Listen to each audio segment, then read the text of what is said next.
What is going on, everyone? Chris from Pickdawgz.com here with the Wraparound, where we're going to be breaking down the NHL action going down on Tuesday, February 20th, 2024. Before we get started, if you like this content, make sure you smash that thumbs up. Subscribe to our channel. We appreciate all the love and support we've gotten over the years here at Pick Dawgz. You guys are the reason I do the Wraparound every single day. Some days we have good days. Some days we have tough days like we did yesterday. We split the card 5 and 5. You know, some of those bounces didn't go our way. I'll tell you, I didn't anticipate a 9-goal third period in that Wild Canucks matchup. Didn't see 17 goals coming in that thing, that's for sure.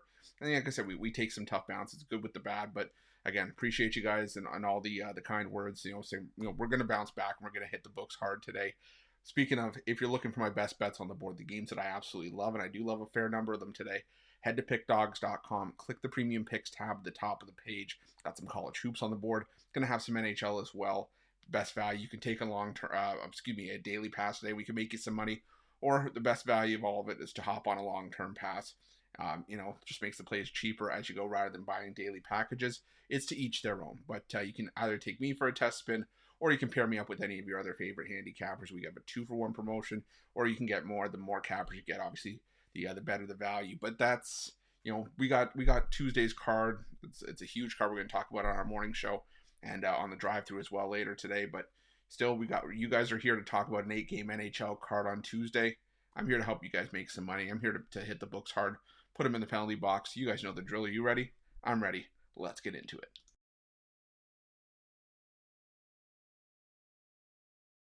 Our first game on Tuesday's card comes to us from the Amerant Bank Arena, where the Florida Panthers take on the Ottawa Senators. And the Senators, well, they got a nice win over the Tampa Bay Lightning on Monday. I'm starting to think that the Tampa Bay Lightning's best years are behind them. I mean, I gave them the benefit of the doubt on Monday, and Ottawa came in and put the boots to them. And now, Ottawa, like I said, they got the win, but now I feel like they have to go on a back-to-back in what is the tougher of the two legs of the Florida back-to-back here, as the Panthers are playing the better hockey. They've been one of the league's best teams pretty much all season long, and head-to-head against the Senators, the Florida Panthers have flat-out owned this matchup. They've won 8 of the last 10 meetings. Of those 8 wins, 7 of them have come by at least 2 goals. This may be one of the better Senators teams that we'll have seen over that time frame, but to me it doesn't matter. The Panthers are still playing the better hockey. The Sens are on the back-to-back here. And I just think it's a tough spot to back them in. So give me the Florida Panthers on the puck line in this one.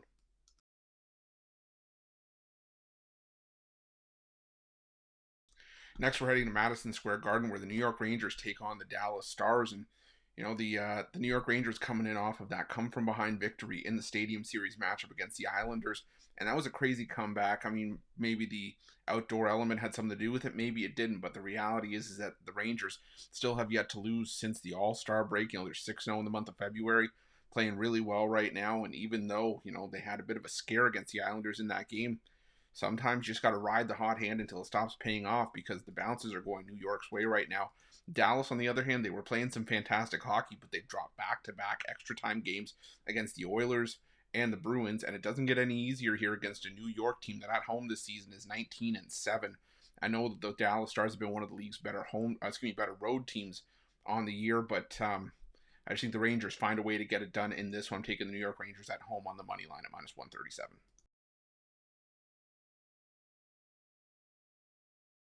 Now we're going to the PPG Paints Arena for a Metro Division matchup between the Penguins and the Islanders, and this is one of the tougher games on the board in my opinion. I mean, there's a couple, then we'll talk about another one later on in the wraparound, but right now the Islanders, they're up and down. So are the Pittsburgh Penguins in that regard. Both of these teams 3-7 in their last 10 games. Both have been inconsistent. The Penguins, they've had issues scoring in a lot of their recent games. In their last 10, they've scored 2 goals or less 7 times.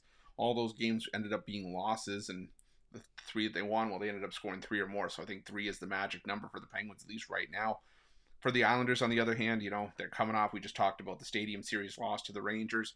And right now, it's just, again, back to feeling like the Islanders, no bounces are going their way right now.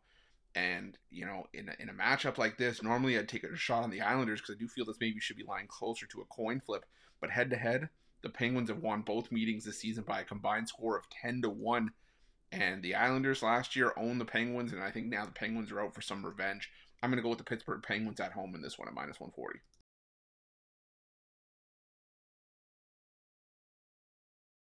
Now we're going to the Prudential Center for another Metro Division matchup between the Devils and the Capitals.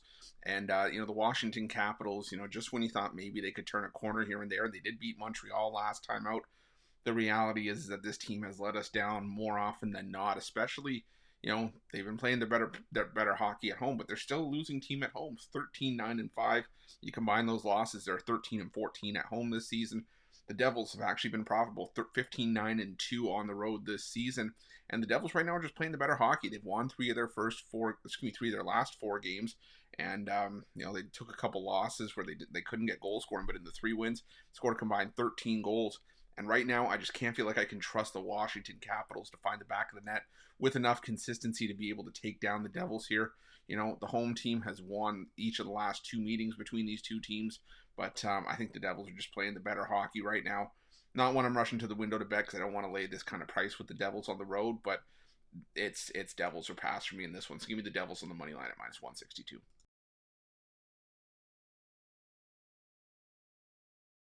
Now we're going to the Canada Life Center where the Winnipeg Jets take on the Minnesota Wild. And, both these teams on the back-to-back, both were in some high-scoring games on Monday, so both coming in, obviously, on the back-to-back. Now, if you had told me that the Winnipeg Jets would have been coming into this one in the run of form that they're in, they had just won 3 straight, but they lost to Calgary, and prior to that, they had lost 5 straight.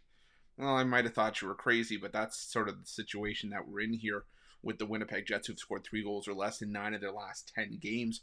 On the other side, if you had also told me that the Minnesota Wild would be in this run of form, maybe I wouldn't have been surprised. But if you told me that they scored 7 goals in the third period against the Vancouver Canucks to get the win 10-7, that I might have thought you were a little bit nutso. But the reality is that's, again, where we find ourselves. And the Minnesota Wild are playing the better hockey right now. We saw Connor Hellebuck, which is Winnipeg's better option, in the loss to Calgary on Monday, which leads me to think that we could see the backup Laurent Brossoit for Winnipeg here. He's definitely a step down. No disrespect to him, but he's a step down from Hellebuck. And the Minnesota Wild, I think they have a great 1-2 punch with Gustafsson and Fleury, despite giving up 7 goals in that game. So I think that the Minnesota Wild were some value here, even on the second half of a back-to-back, and maybe with some tired legs after such a thrilling matchup. I think that 7-goal third period, some people may say it could result in a letdown. I think it gives them momentum here. I'm taking the Wild here at +132.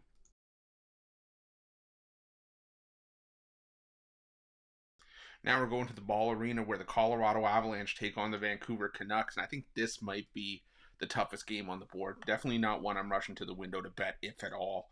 Now the Colorado Avalanche are really good at home, 21-5 at home this season. I was looking at the Vancouver Canucks before, eventually looking at the under in that game, and man, I'll tell you, 17 goals.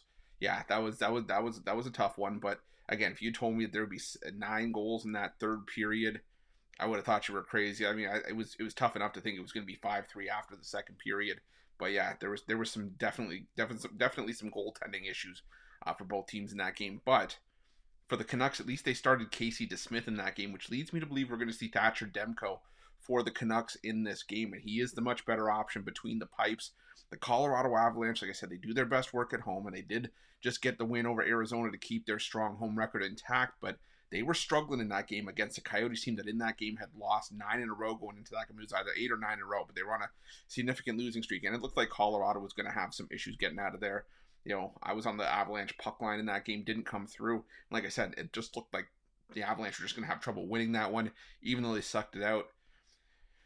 The Canucks are still one of the league's best teams. When you can get them at plus money like this, even against the Avalanche, who are still another one of the league's best, I think I got to take a shot here on the Canucks at the plus money.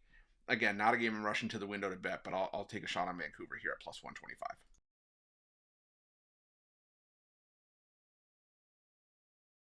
Now we're heading to the T-Mobile Arena where the Vegas Golden Knights take on the Nashville Predators. And I went back and forth on this game a little bit as well before it sunk into me that, yeah, Nashville plays their better hockey on the road, but the Vegas Golden Knights are still one of the league's best teams. And, even though, the Golden Knights are on the second half of a back-to-back here, they shut out the Sharks and looked really good doing so on Monday. The Predators are the more rested team coming into this one, but head-to-head, Vegas has had a bunch of the success as of late in this matchup. They've won 4 of the last 5 and 7 of the last 9. And Nashville, they're playing inconsistent hockey right now. They've dropped 5 of their last 7 and 7 of their last 10. And you can't have form like that going into Vegas. It's a tough place to go on the road and win to begin with. I'm just taking the better team at a reasonable price. I'm taking the Vegas Golden Knights at -146.